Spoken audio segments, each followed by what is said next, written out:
Hukum pernah menghadirkan tokoh anti korupsi nasional. Bagaimana Pak Rektor lihat ini? Ya, saya sebagai rektor merasa bangga, senang, dan apresiasi yang sangat luar biasa karena Unisri bisa menghadirkan tokoh nasional yang besok akan bicara tentang persoalan bangsa, yakni tentang korupsi. Korupsi ini adalah persoalan bangsa.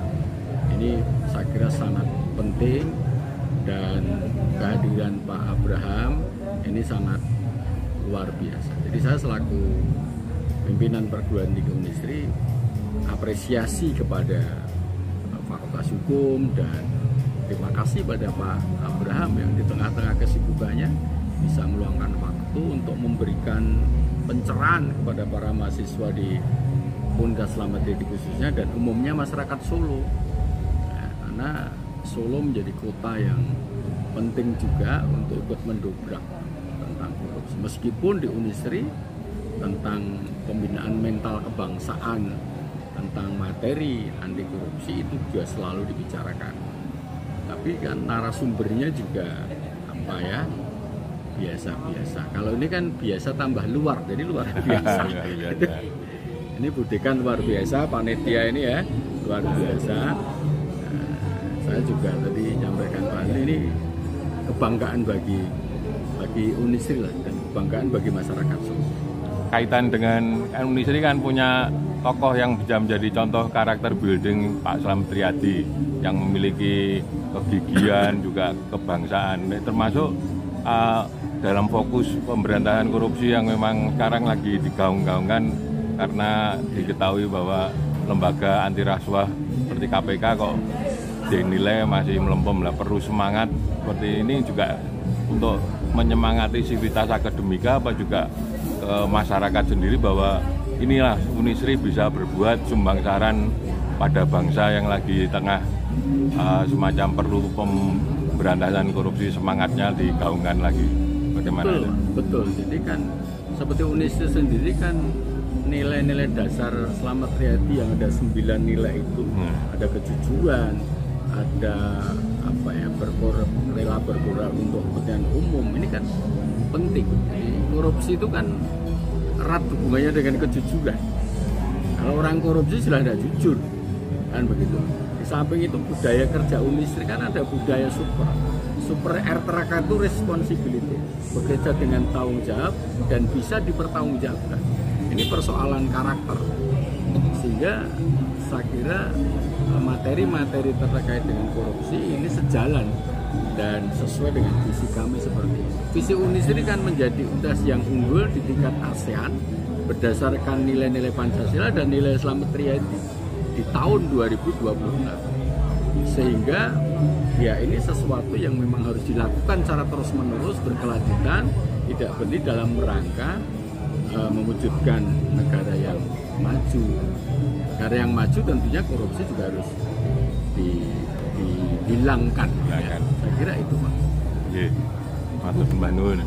Seminar dari Universitas Slamet Riyadi besok, seminar nasional mengenai Quo-Vadis, pemberantasan korupsi. Ya, jadi kan memang kalau kita lihat ya, korupsi di Indonesia itu sebenarnya nggak pernah berkurang, apalagi kalau kita lihat IPK Indonesia yang anjlok 4 poin turunnya, dan tanggal 31 ini nanti ada pengumuman baru IPK Indonesia untuk tahun 2023. Apakah dia sudah baik apa enggak ya? Saya sih melihatnya mungkin masih seperti dulu, stagnan paling tidak. Sekarang urutan berapa sih?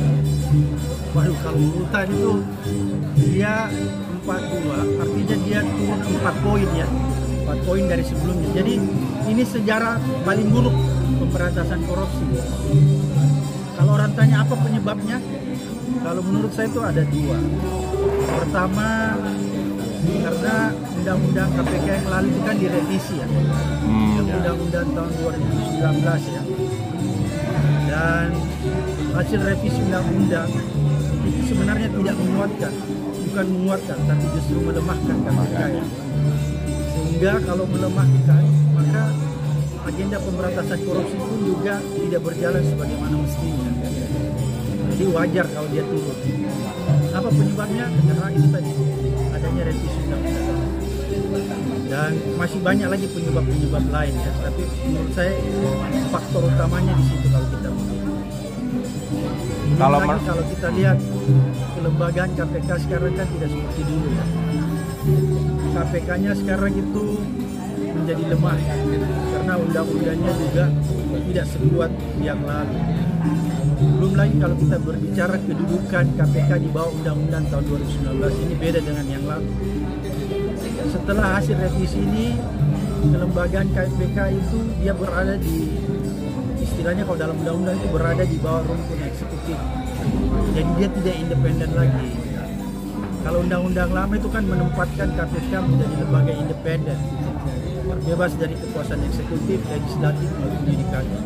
Tapi di undang-undang baru itu nyata-nyata dijelaskan bahwa KPK itu berada di bawah rumpun eksekutif. Sebenarnya itu problemnya, sehingga dia tidak bisa mandiri, dia tidak bisa independen dalam memberantas korupsi.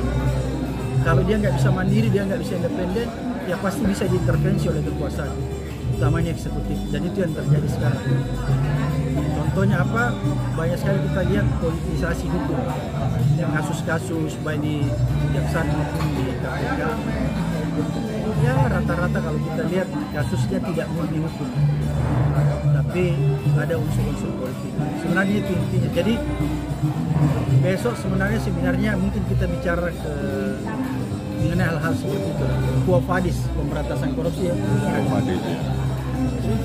Ada contoh kasus nggak yang belakangan ini terjadi intervensi dari eksekutif sendiri terhadap kebutuhan? Ini kan kita tidak bicara kasus ya, kita bicara lebih makro, lebih luas ya. Lebih bicara kepada strategi pemberantasan korupsi, bukan kasusnya. Apa yang harus dilakukan pemerintah untuk menggeliatkan lagi pemberantasan korupsi? Sebenarnya itu yang akan besok kita bicarakan, bukan bicara kasusnya. Bang Ahmad melihat dalam situasi yang seperti ini, intervensi pemerintah begitu jauh, ke depan bagaimana pemberantasan korupsi ini? Semakin buruk. Kalau intervensi pemerintah dalam kasus-kasus korupsi itu semakin kuat, nah itu akan semakin buruk pemberantasan korupsinya. Dan kalau semakin buruk pemberantasan korupsinya, IPK kita nanti, indeks persepsi korupsi kita makin hancur. Maksudnya ketika ini nantinya ini kan pemilu, kemungkinan juga akan ada pergantian rezim. Kalau yang menang adalah yang pihak yang sekarang mencalonkan. Dalam artian Bang Abraham optimis nanti kalau terjadi pergantian rezim akan ada semacam amandemen, akhirnya KPK diperkuat.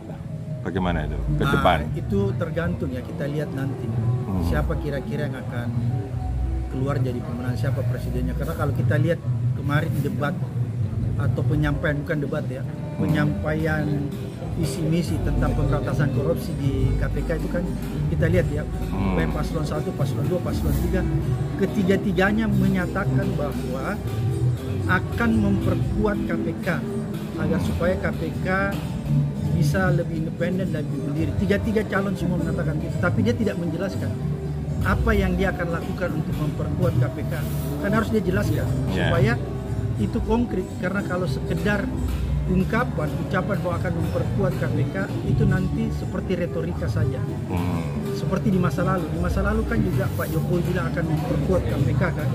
Tapi buktinya Pak Jokowi sendiri yang melemahkan KPK lewat sebagai salah satu tujuannya ketika pemilu sudah di depan mata, tentu kita mengharapkan seperti yang tadi disampaikan Pak Abraham, pemimpin-pemimpin yang mampu menegakkan aturan, kemudian mampu memberantas korupsi yang ada di Indonesia.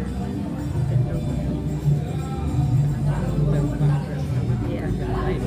Karena kami memiliki sebuah pandangan bahwa beliau memang sosok figur yang benar-benar memiliki kapasitas dan integritas yang sangat kuat terhadap pemberantasan korupsi. Jadi kalau kita melihat rekam jejak beliau ini sangat konsisten melawan korupsi di Indonesia, dan kami menganggap bahwa Pak Abraham ini sebenarnya cocok menjadi pemimpin di Indonesia. Kita butuh sosok-sosok seperti Pak Abraham ini, dan ternyata ketika informasi terkait seminar ini banyak sekali animo dari masyarakat. Wah, Fakultas Hukum Unistri bisa mengundang Pak Abraham, dan sehingga besok di dalam peserta di seminar nasional itu banyak advokat dan juga masyarakat yang ingin bertemu langsung dengan Pak Abraham, begitu, karena sosok kekagumannya pada sosok beliau ini. Gitu. Juga akan disampaikan kepada pemerintah pusat khususnya pada calon terpilih supaya ada tindak lanjut dari seminar ini. Ya, rencananya nanti seperti itu Pak. Jadi nanti dari hasil seminar itu nanti kami akan, yang pertama kita akan mempublikasikan, kita akan membuat sebuah jurnal. Jadi nanti dari seminar itu kan kita ada beberapa luaran. Nah, nanti luaran itu kita kirimkan ke sana. Apa yang menjadi hasil dan direkomendasikan oleh para pakar. Beliau besok kan ada 2 dengan Pak Zainal Arifin dan juga Pak Dr. Bambang Ali. Jadi hasilnya nanti akan kami kirimkan. Gitu. Kalau pemilihan tema itu sendiri memang sebelumnya dalam artian kapasitas Pak Abraham juga Pak dari UGM itu sendiri mencermati pemberantasan korupsi setelah ada semacam nanti pergantian kepemimpinan di pemilu tadi. Bagaimana ini? Jadi gini, kalau kami yang pertama terkait Pak Abraham ini karena kapasitas beliau sebagai seorang pegiat anti korupsi. Kemudian kalau Pak Zainal sendiri, beliau kan pakar hukum tata negara. Beliau memiliki kapasitas di dalam